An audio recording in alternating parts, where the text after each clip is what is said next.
Hello students, welcome to my YouTube channel engineer से stop. और आज के वीडियो में हम लोग देखेंगे कि बेकरी एल्गोरिथम को हम किस तरीके से क्रिटिकल सेक्शन प्रॉब्लम को सॉल्व करने के लिए या सिंक्रोनाइजेशन प्रोवाइड करने के लिए यूज़ करते हैं। तो अगर अभी तक आपने मेरे चैनल को सब्सक्राइब नहीं किया है तो आप इसे सब्सक्राइब कर लें और बेल आइकन को ज़रूर प्रेस कीजिएगा ताकि आपको फर्दर वीडियोज़ के नोटिफिकेशंस मिलते रहें। ओके, चलिए। तो पहले पीटरसन एल्गोरिथम जो हमने प्रीवियस लेक्चर में डिस्कस किया था, ये आपका सॉल्यूशन कब एप्लीकेबल था, जब आपके पास दो प्रोसेसेस को आपको सिंक्रोनाइज करना है, राइट। अब हमारा ये जो बेकरी एल्गोरिथम है, it provides the synchronisation when number of process is greater than 2, right. अच्छा, अब इसका नाम बेकरी एल्गोरिथम क्यों है? ठीक है, तो इसका नाम बेकरी एल्गोरिथम इसलिए है क्योंकि ये बेकरी के कंसेप्ट पे चलता है। जैसे अगर एक बेकरी शॉप है, ठीक है, और उसमें बहुत सारे लोग आ गए हैं, तो उन्होंने कहा कि टोकन वाला सिस्टम करते हैं ताकि ज़्यादा भीड़ ना हो, ठीक है। तो ऐसे अगर आप टोकन नहीं प्रोवाइड करेंगे तो सारे लोग काउंटर पे जाके इकट्ठे हो जाएंगे, ठीक है। चलिए, तो यहाँ पर बेकरी का क्या सिस्टम है कि जो भी पर्सन आएगा, जिसे भी फूड चाहिए, ठीक है, जो भी कुछ खाना चाहता है, वो पहले आएगा काउंटर पे, अपना एक टोकन लेगा, ठीक है।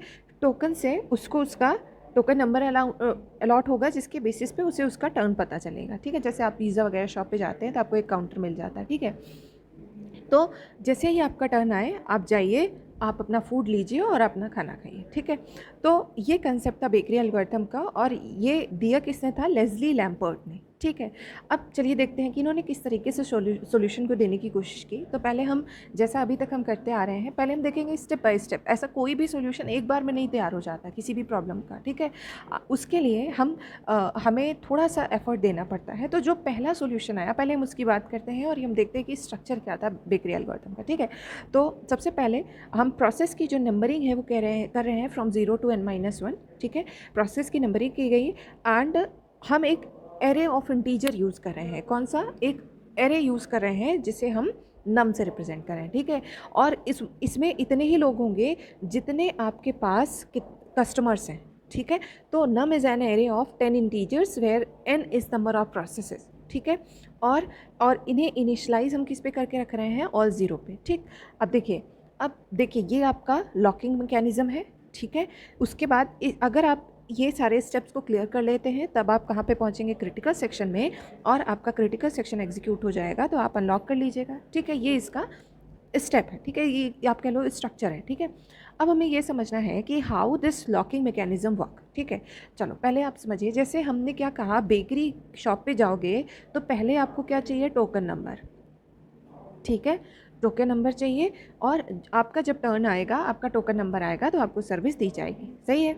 चलो, तो ये जो आपका जो एरे है नम आई, ठीक है, ये जो एरे है ये क्या काम कर रहा है? जितने भी प्रोसेस सिस्टम में हैं, ठीक है, उनके टोकन नंबर को ये स्टोर करने का काम कर रहा है। मतलब जितने भी प्रोसेस हैं, से P1, P2, P3, P4 and P5, जितने भी प्रोसेस हैं, इनिशियली इनको क्या टोकन मिला है? 0, ठीक।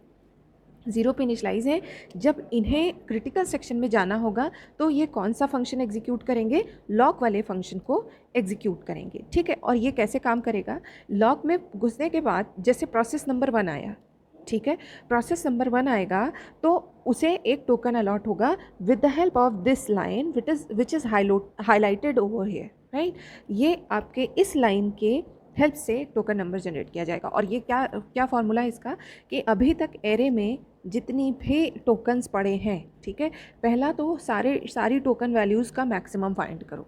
जो मैक्सिमम वैल्यू होती है उसमें +1 करेंगे तो हमें जो है एक टोकन नंबर अलॉट हो जाएगा, ठीक। अच्छा, चलो भाई, ये भी ठीक है, सही है, सही तरीका निकाला आपने टोकन एलोकेशन का, ठीक है। अब इसके बाद जो भी प्रोसेस है, जैसे, अच्छा, आपको ये ध्यान देना है कि ये जो फंक्शन है, ये जो आपका एल्गो है, जितने प्रोसेस को क्रिटिकल सेक्शन चाहिए होगा, सारे के सारे इसको एग्जीक्यूट कर रहे होंगे, ठीक है। तो मतलब यही चीज़ आपका P1 का भी प्रोग्राम होगा, यही P2 का प्रोग्राम होगा, यही P3 का प्रोग्राम होगा, सबका यही है, ठीक। अब देखो, तो अब क्या करेगा कोई भी प्रोसेस? जैसे P1 चेक कर रहा है, ठीक है, तो P1 के अलावा अगर 10 प्रोसेस हैं, मतलब P2 से लेके P10 तक 10 प्रोसेसेस अगर सिस्टम में हैं, तो जो P1 है ये इस लूप के थ्रू चेक करेगा कि क्या मैं क्रिटिकल सेक्शन में एंटर कर सकता हूँ या नहीं। कैसे चेक करेगा? ये वाइल लूप की कंडीशन को चेक करते हैं। चेक करेगा while num of P is not equal to 0, ठीक है। क्या बाकी जितने प्रोसेस हैं, क्या उनका जो वो उनका जो टोकन वैल्यू है वो ज़ीरो के बराबर नहीं है, ठीक है, सपोज़ ये ट्रू आता है, ठीक है, जितने भी प्रोसेस हैं उनका जो टोकन नंबर है वो ज़ीरो के बराबर नहीं है, तो ये इसका मतलब ट्रू हो गया, ठीक है, सबको कोई ना कोई टोकन सपोज एलोकेटेड है।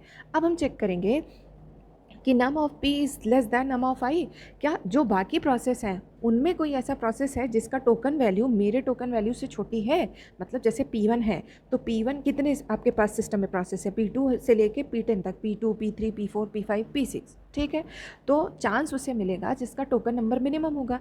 तो P2 ने पहले चेक किया कि क्या बाकी जो हम प्रोसेसेस हैं, ठीक है, क्या उनको टोकन मिला है, चलो ये इसका जवाब आया, हाँ सबको टोकन मिला है, ठीक। दूसरा आया सवाल कि क्या बाकी जो प्रोसेस है मीन्स P2 से लेके P10 तक जितने भी प्रोसेस हैं क्या इनका जो टोकन वैल्यू है मुझसे छोटा है, अगर छोटा है तो इसका मतलब P1 को वेट करना पड़ेगा, पहले छोटे टोकन नंबर वाले प्रोसेस रन होंगे, ठीक है। तो इसके लिए क्या यहाँ पे देखो, ध्यान से देखो, यहाँ पे लिखा हुआ है कि अगर ये दोनों कंडीशन ट्रू होती हैं तो देखिए इस वाइल लूप के आगे सेमीकोलन लगा है, ठीक, कि सारे प्रोसेस को मतलब बाकी प्रोसेस को टोकन नंबर मिला है, ये आपके फर्स्ट कंडीशन ने ये प्रूव कर दिया, और दूसरे ने बताया कि हाँ और भी प्रोसेस हैं जिनका टोकन नंबर तुमसे छोटा है, तो इसका मतलब P1 को वेट करना पड़ेगा अपने टर्न के लिए, इसलिए इस वाइल लूप के बाहर देखो सेमीकोलन लगा है, मतलब जब तक ये कंडीशन फॉल्स नहीं होगी तब तक आपका P1 इसी लूप में घूमता रहेगा, या जो भी प्रोसेस है, अगर P2 है, यहाँ पे P2 है तो उसके लिए क्या बन जाएगा, P1 P3 टू P10, ये इनके लिए चेक करेगा, ठीक है। तो जैसे ही ये कंडीशन फॉल्स होती है, ठीक है, कंडीशन फॉल्स होने का मतलब है कि अब किसका टर्न आ गया, अब टर्न आ गया है P1 का, ठीक, ये आपका लूप से आप बाहर आए, इसका मतलब P1 का टर्न आया, P1 का टर्न आया तो क्रिटिकल सेक्शन में जाएगा और अपना काम करने के बाद ये अनलॉक कर देगा, ठीक है। और अनलॉक करने के लिए इसे अपने जो एरे या टोकन वैल्यू है अनलॉक करते टाइम ही अपनी टोकन वैल्यू को ज़ीरो कर देगा कि I do not need the critical section, ठीक है, मैं कंपटीशन से बाहर हूँ, ठीक। अब देखो यहाँ पे ये जो आपका बेकरी एल्गोरिथम है इसका ड्रॉबैक क्या है, इसको देखो, अगर आपके पास यहाँ पे ये वाली लाइन को मल्टीपल प्रोसेस सेम टाइम पे एग्जीक्यूट करते हैं, ठीक है, सपोज P1 और P2 दो प्रोसेस आए जो सेम टाइम पे इस लाइन को एग्जीक्यूट कर रहे हैं, तो उस टाइम पे क्या होगा, दो प्रोसेस को सेम नंबर मिल जाएगा, से P1 and P2 are having the same token number से 2, ठीक है, तो इस केस में टाई हो जाएगा और आपके दो प्रोसेस क्रिटिकल सेक्शन में एंटर कर जाएंगे, भाई दोनों की टोकन वैल्यू है, तो जैसे ही 2 की बारी आई, टोकन नंबर 1 बाहर हो गया कंपटीशन से, टोकन नंबर 2 की बारी आई, तो दो प्रोसेस आपके सेम टाइम पे क्रिटिकल सेक्शन में एंटर कर जाएंगे, इसका मतलब आपके पास म्यूचुअल एक्सक्लूजन की प्रॉब्लम आ जाएगी, ठीक।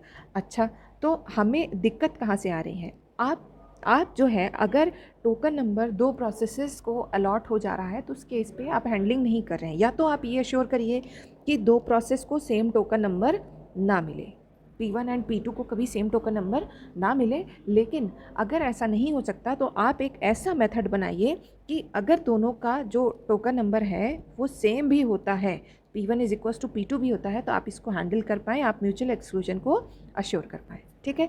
सो ध्यान से देखिए, so this line is a doorway, जो आपका क्या कर रहा है, टोकन एलोकेशन कर रहा है, it has to be atomic to ensure two processes do not get the same token, it has to be atomic, मतलब कि इसको जो है एक टाइम पे एक ही प्रोसेस को एग्जीक्यूट करना चाहिए, नहीं तो आपका क्रिटिकल सेक्शन आप म्यूचुअल एक्सक्लूजन को अश्योर नहीं कर पाएंगे, ठीक है। चलिए, अब और क्रिटिकल सेक्शन में मल्टीपल प्रोसेस एंटर कर जाएंगे जिनके पास सेम टोकन वैल्यू है, सेम टाइम पे एंटर कर जाएंगे, तो इस प्रॉब्लम को सॉल्व करने के लिए अब हम आए अपने ओरिजिनल बेकरी एल्गोरिथम पे, लेट मी चेक, ओके चलिए, तो अब हम आते हैं अपने ओरिजिनल बेकरी एल्गोरिथम पे। तो हमारा ओरिजिनल बेकरी एल्गोरिथम थोड़ा सा मॉडिफाइड वर्जन है, so without atomic operation assumption, अब हमें इसको एटॉमिक करने की ज़रूरत नहीं है, अब हमने एक ऐसा मेथड, ऐसा अप्रोच ले लिया है कि अगर आप दो प्रोसेस को सेम टोकन प्रोवाइड कर देते हो तब भी हम इसको हैंडल कर लेंगे, एक ही प्रोसेस को क्रिटिकल सेक्शन में एंट्री मिलेगी, कैसे मिलेगी, नाउ लेट्स सी, ठीक। चलिए, तो विदाउट एटॉमिक ऑपरेशन अजम्पशन, यहाँ पे हमें अज्यूम करना पड़ रहा था कि अगर ये लाइन आपकी एटॉमिक होगी तभी आप सिंक्रोनाइजेशन प्रॉब्लम को सॉल्व कर पाएंगे या सिंक्रोनाइजेशन को प्रोवाइड कर पाएंगे, ठीक है। अब यहाँ पे इन्होंने कहा कि हमें इसको जो है एटॉमिक मानने की ज़रूरत नहीं है, हम एक क्या कर रहे हैं, we are introducing an array of N booleans, ठीक है। एंड बुलियंस मतलब it can take either value true और फॉल्स, ठीक है। हम एक एन बुलियंस का सेट ले रहे हैं, that is choosing initially all values to false, ठीक है। जितने नंबर ऑफ प्रोसेस होंगे उतने ही बूलियन वेरिएबल्स हम लेंगे, जिसका नाम हमने क्या रखा, चूजिंग, और इसकी वैल्यू इनिशियली क्या होगी, 0 होगी, ठीक है। और 0 मीन्स फॉल्स एग्जैक्टली, ठीक है। अब हमारे पास चलिए देखते हैं, पहले लॉक के स्टेप को एनालाइज करते हैं और उसके बाद हम लोग अनलॉक की तरफ आएंगे। तो लॉक स्टेप आपका कैसे काम करता है, सबसे पहले अगर किसी प्रोसेस को, जैसे अगर आपके पास P1, P2, P3 up to Pn जितने भी प्रोसेस हैं, अगर किसी प्रोसेस को क्रिटिकल सेक्शन में एंटर करना है तो फर्स्ट इसे अपनी चूजिंग आई वैल्यू को क्या करना पड़ेगा, ट्रू, ठीक है। ये अपने ये वैल्यू को, ये जो बूलियन वेरिएबल है इसके लिए क्या सेट करेगा, ट्रू, ठीक है। ये करने के बाद इसे एक टोकन नंबर मिलेगा। सपोज़ हमारे पास देखो अभी ये एक है अरे, सपोज़ हमारे पास P1, P2, P3, P4 and P5 5 process है, ठीक है। सब अभी इनिशियली 0 है। सबसे पहले सपोज़ P4 आया, ठीक है। P4 आया और इसने अपनी चूजिंग वैल्यू को ट्रू किया, और इसके बाद num I is equals to maximum of all the numbers in this array. तो इसका मैक्सिमम क्या है, 0 एंड +1। तो इसका मतलब जो P4 है इसको क्या, इसका जो वैल्यू है ये क्या हो जाएगा, इसको टोकन नंबर मिलेगा 1, ठीक है। और जैसे इसे टोकन नंबर एलोकेट हो जाएगा, ये क्या करेगा, choosing I value is equals to false, मतलब मुझे टोकन वैल्यू अब एलोकेट हो चुकी है। सपोज़ इसके बाद अगर P5 आता है, ठीक है, अगर P5 आता है तो अब क्या होगा, इसमें से मैक्सिमम क्या हो जाएगा, जितने भी प्रोसेस हैं उनका मैक्सिमम टोकन अभी तक क्या एलोकेटेड है, 1, तो 1 + 1 इज इक्वल्स टू 2। इसी मतलब सीक्वेंशियल ऑर्डर में आपको टोकन्स एलोकेट होंगे। मान लो सेम टाइम पे 2 प्रोसेस भी आ जाते हैं, तो हम ये भी मान लेते हैं कि सपोज़ P3 और P5 को सेम टोकन मिल गया है। थोड़ा साफ साफ कर लेते हैं कि P3 और P5 जो हैं इनको सेम टोकन मिल गया है। कैसे, ये हमारा था 1 2 3 4 5, ठीक है। P1, P2, P3, P4 and P5। P3 और P5 को सेम टोकन नंबर 2 2 मिला है, इसको 1 मिला है, इसको 0 0 मिला, ठीक है। चलिए अब आगे आते हैं।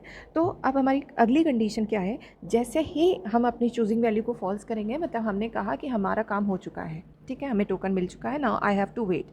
कितना वेट करना है, फिर से वही लूप जो क्या कर रहे थे। तो जैसे अगर P1 आया तो ये बाकी प्रोसेसेस को चेक करेगा कि क्या कोई ऐसा प्रोसेस है जिसकी टोकन वैल्यू मुझसे छोटी है, या और उन प्रोसेस को तो मुझे कंसीडर ही नहीं करना है जिसे टोकन वैल्यू, जिसके पास कोई टोकन वैल्यू है ही नहीं, जो 0 पे है, ठीक है। तो ये क्या कर रहा है, सबसे पहले ये चेक कर रहा है for all other processes for P is equals to 0 and P less than 1।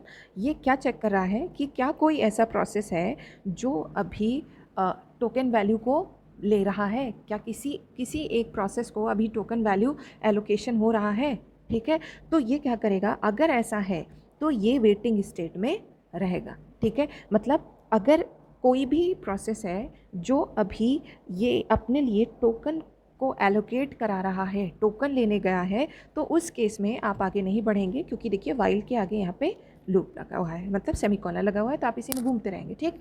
आप आगे कब बढ़ पाएंगे, जब जितने भी प्रोसेस हैं उनको कोई ना कोई टोकन मिल गया हो। तो सपोज़ P2 को P3 मिल गया और ये P1 को 4 मिल गया, ठीक है। मतलब ऐसा ज़रूरी भी नहीं है कि सारे प्रोसेस को टोकन मिले, जिसे क्रिटिकल सेक्शन चाहिए वही टोकन लेने आएगा, ठीक।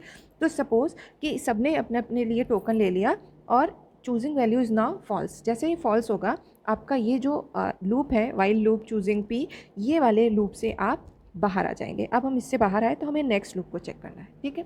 अब नेक्स्ट लूप में पहली कंडीशन तो वही है कि क्या बाकी सारे प्रोसेस को टोकन नंबर एलोकेट हुआ है, येस एग्जैक्टली, ठीक है। सपोज P2 अगर रन कर रहा है तो ये क्या करेगा, चेक करा बाकी सारे को टोकन मिला है, हाँ मिला है, मतलब 1 बाई 1 एक एक P को उठाएंगे, क्या हमें टोकन मिला है, हाँ मिला है, ठीक है। तो उस केस में ये चेक करेगा कि क्या जो प्रोसेस है, बाकी प्रोसेस है, ठीक है, एक एक प्रोसेस को उठाएगा, सबसे कंपेयर करेगा, ठीक है।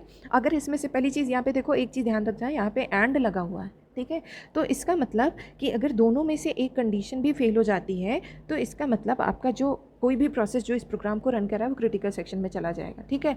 और इस लूप में बने रहने के लिए दोनों कंडीशन ट्रू होनी चाहिए। तो फिलहाल यहाँ पे जितने भी प्रोसेस हैं सबको एक एक टोकन नंबर एलोकेटेड है, तो ये कंडीशन आपकी ट्रू है, ठीक है। अब अगला यहाँ पे लिखा है नम P, P। अब ये थोड़ा सा स्पेशल तरीके से लिखा है, जिसको आप ऐसे समझिए कि दो कंडीशन एक साथ हैं, A, B less than C, D is equivalent to A less than C और A double equal to C and B less than D। अब इसको ऐसा समझिए, देखिए वहाँ पे क्या दिक्कत आ रही थी कि अगर दो प्रोसेस को सेम टोकन नंबर मिल जा रहा था तो हैंडलिंग नहीं हो पा रही थी। ठीक, तो अब क्या है, हमने एक नया रूल बनाया। ये लाइन कह रही है, ये जो है, एक सेकंड में इसको क्लियर कर देती हूँ, आप एग्जाम्पल बाद में भी देख सकते हैं। ठीक है, ये जो स्टेटमेंट है ये कह रहा है कि अगर दो प्रोसेस को सेम नंबर, जैसे हमने कहा P1 एंड P2 है, तो पहला कंडीशन ये चेक करें कि क्या जो प्रोसेस, कोई ऐसा प्रोसेस है जिसकी जो वैल्यू है, जो टोकन वैल्यू है, वो मुझसे छोटी है।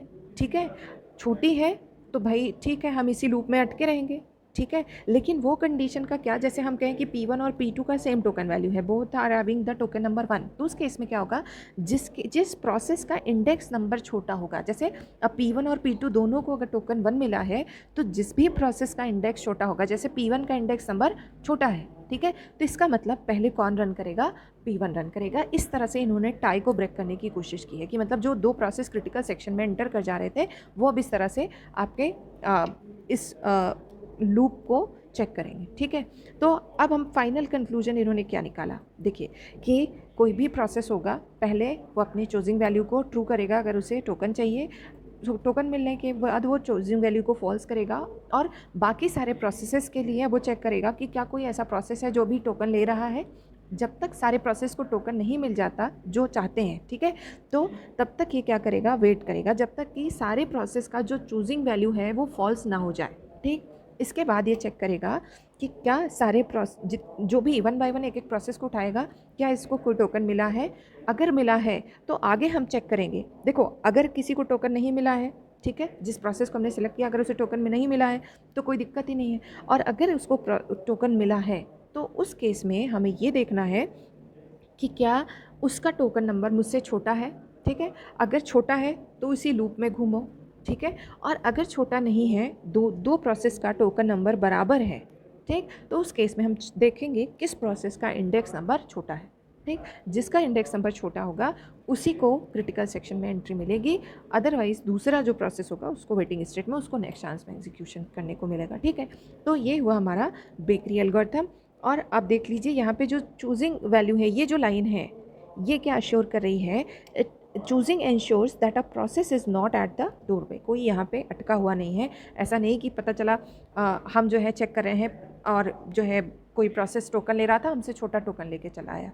ठीक है, तो ये चीज़ को अश्योर करना किसकी रिस्पॉन्सिबिलिटी है, this is responsibility of this choosing. Okay, so this is all about bakery algorithm. आप एक एरे लेके ऐसे इसके प्रोसेस को समझ लीजिएगा कि भाई ये एक एरे है, जितने प्रोसेस है सिस्टम में उतने यहाँ पे ये index value P1, P2, P3, P4, P5 initially सब 0 पे हैं। ठीक, जैसे अगर P4 पहले आए तो इसका टोकन नंबर हुआ 1, P5 दूसरे नंबर पे आया तो इसको मैक्सिमम ऑफ ऑल +1, तो ये 2 हो गया। तीसरे नंबर पे P3 आया तो इसका हो जाएगा 3। मान लो P2 P3 सेम टाइम पे एंटर किए तो दोनों को 3 एलोकेट हो गया। P1 बाद में आया तो इसको एलोकेट हुआ 4। ये है आपका कि किस तरह से टोकन जनरेट हो रहे हैं। तो this is your original bakery algorithm. And अब नेक्स्ट हम लोग देखेंगे टेस्ट एंड सेट लॉक। ठीक है, हार्डवेयर लॉक्स के बारे में देखेंगे। तो टेस्ट एंड सेट फंक्शंस के थ्रू हम हार्डवेयर लॉक्स को कैसे इंप्लीमेंट करते हैं। फिलहाल आज हमने डिस्कस किया बेकरी एल्गोरिथम। अगर आपको इसमें कोई डाउट होता है, अगर आपको इसके रिगार्डिंग, सब्जेक्ट के रिगार्डिंग कोई प्रॉब्लम है, तो आप मेरा टेलीग्राम चैनल ज्वाइन कर सकते हैं, इंजीनियर्स स्टॉप। और इस वीडियो से रिलेटेड अगर आपको कुछ प्रॉब्लम हो तो आप कमेंट्स करके अपने फीडबैक्स दे सकते हैं। ठीक है, thank you for watching. Stay home, stay safe, bye bye, take care, like, subscribe and share my channel.